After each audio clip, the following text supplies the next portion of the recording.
منت دارن در انتخابات شرکت میکنن. خدا پدرتو رحمت کنه. من 20 سال این حرفو میزنم. 20 ساله که بنده فتوا میدم که شرکت در این انتخابات حرامه. خدا خیرت بده همچه حرف میزنی.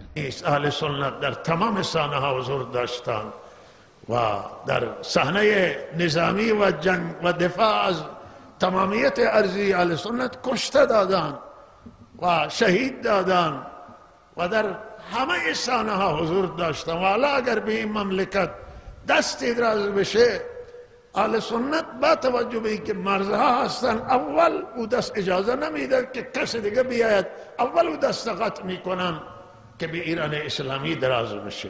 به نظر من مسئول این کارا، مسئول این جنایت بعضی از رهبران دینی اهل سنتند که مردم به انتخابات دعوت میکنن.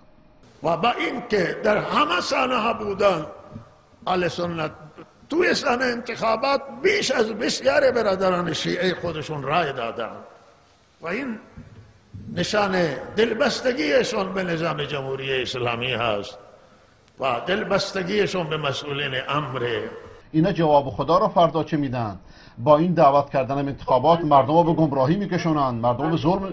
واقعا من خدا را شاهد میگیرم که ما دست رد به همه کسانی زدیم به سینهشون که کسانی که میخواستن اینجا تفرقه درست بکنن.